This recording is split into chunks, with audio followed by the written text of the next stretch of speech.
Les amis, bonsoir. Je vous viens ce soir avec un petit tour de partage, quelques petites actualités que j'aimerais partager avec vous. Commission fédérale d'homologation et de discipline. La décision. La Fédération camerounaise de football frappe fort. L'affaire concernant Colombe sportif du Djaïlebon et Panthère sportif du D concernant la finale du Trophée des champions édition 2025. Vous vous souvenez, cette finale s'est terminée en queue de poisson. Et là, la FECAFOOT a frappé, je dirais, très très fort. Des amendes, très très lourdes amendes, qui sont comme ça assignées au staff de la Colombe du Sud, coach, sélectionneur et même les joueurs, présidents également. Bref, je vous ramasse rapidement comme ça là quelques petites notes importantes de cette décision. Je dirais ici, la commission a donc reconnu ici que le match n'a pas pu aller à son thème réglementaire en raison du comportement antisportif de Colombe sportif du Djaïlebon et les joueurs, du moins et ses joueurs, constatent aussi le comportement incorrect de Toa Richard et Idjane Ndoko Alain Mathieu, respectivement entraîneur et président du club. De ce fait, ils ont donc sanctionné Colombe sportif du Sud. Nous avons ici le club qui paie le match d'abord d'entrée de jeu par forfait 0 but contre 3 ou bien 3 buts contre 0 en faveur donc de la Panthère, condamne à payer à la FECAFOOT une amende de 30 millions de francs CFA que le club doit verser à la FECAFOOT, déclare le club exclu de l'édition 2026 de la Coupe du Monde, Coupe du Cameroun, dit que Monsieur Edouard, une suite des joueurs, je ne vais pas citer tous les noms, sont suspendus pour 2 matchs à compter de la publication de la présente décision. Également, le sélectionneur Richard Toa, qui est suspendu pendant une durée ferme de 6 mois. Et la FECAFOOT le condamne, en outre, à une amende de 5 millions de francs CFA.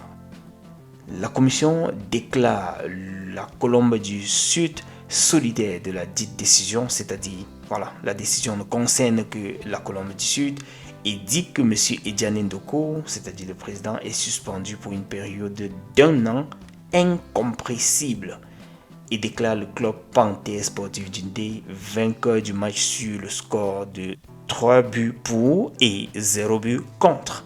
Voilà, entre autres, donc la décision ou bien les différentes décisions ou les conséquences, n'est-ce pas, que la Colombe du Sud doit devoir maintenant là assumer à cause de son refus de terminer le match la dernière fois à la finale du trophée des champions. Bref, les amis, je crois que c'est une sanction bien lourde.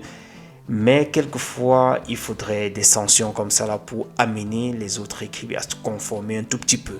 Pour une finale, une si grosse finale, un événement comme ça, compose un acte. Non seulement c'est notre football qui prend un coup, c'est l'image de l'institution FECAFOOT et notre football en général qui prend également une tâche. Donc, de telles actions, c'est fort quand je vois les sanctions et tout, 1 an, 6 mois, amende de 30 millions, 5 millions. Mais quelquefois, tu as aussi envie de dire, si on ne prend pas quelqu'un, si on ne prend pas un exemple pour montrer aux autres que comment ça se passe quand on se comporte mal, qu'on ne respecte pas les règles et ainsi de suite, c'est que ça va être monnaie courante dans notre milieu footballistique. Alors, on prend une personne, on prend une équipe et ça sert d'exemple à d'autres équipes.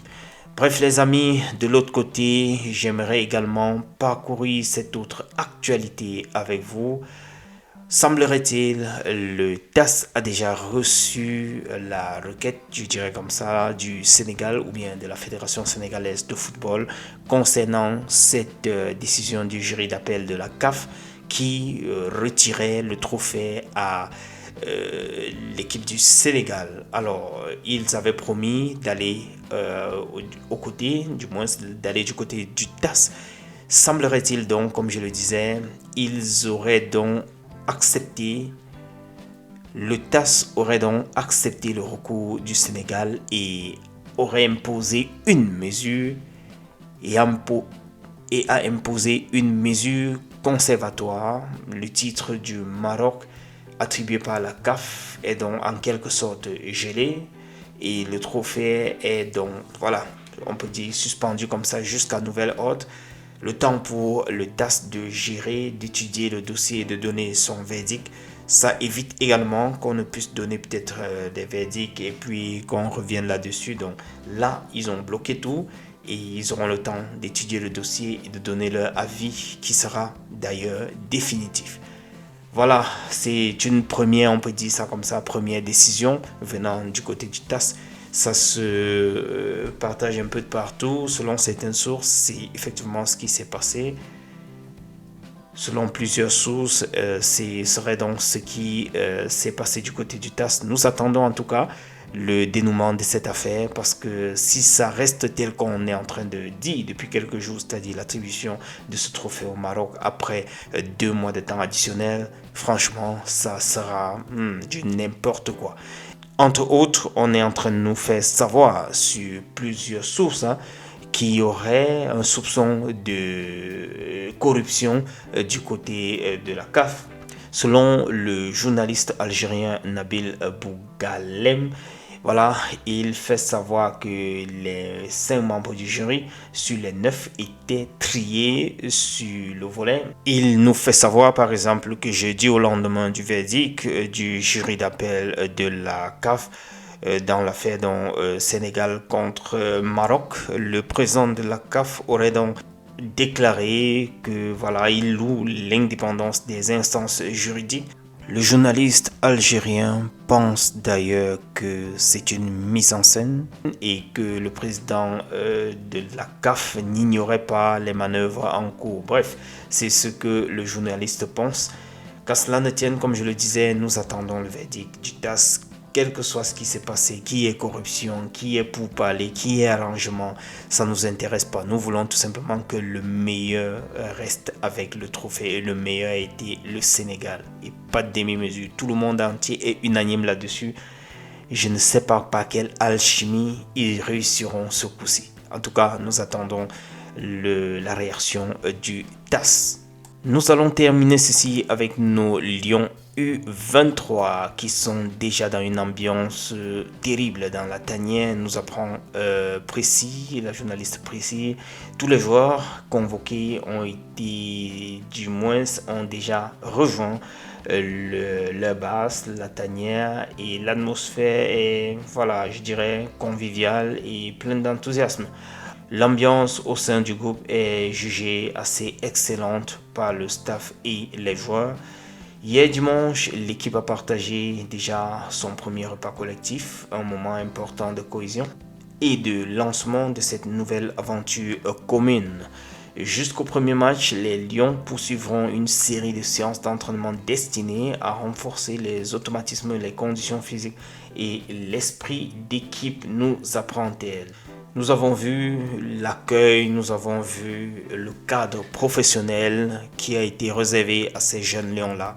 Déjà à ce niveau des U23, c'est un coup de chapeau qu'il faudrait tirer à l'équipe dirigeante de l'Africa Foot actuellement, qui montre par là leur engagement pour l'avenir du football camerounais et de la préparation de la relève des Lions indomptables. C'est une bonne chose, c'est une bonne méthode que l'exécutif de la Fédération camerounaise de football a choisi de mettre en avant. Les amis, on se retrouve demain dans un autre tour de partage et je voulais balayer rapidement ces quelques petites actualités avec vous. À très bientôt et espérons qu'on aura plusieurs updates au cours de la journée.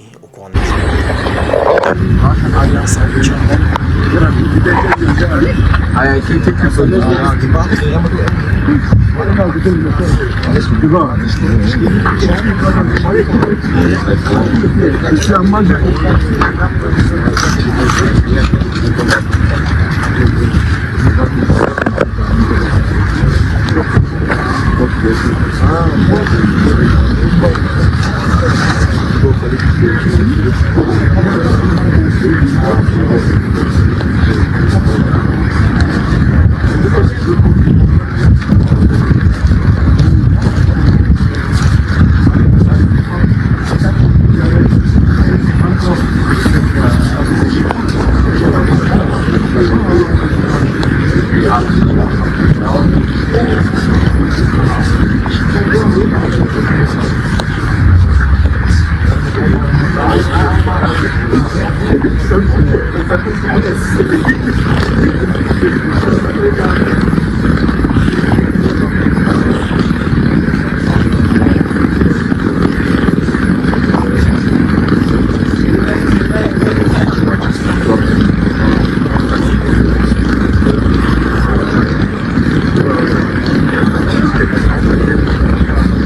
Diese in La Liga. Ja, La Liga.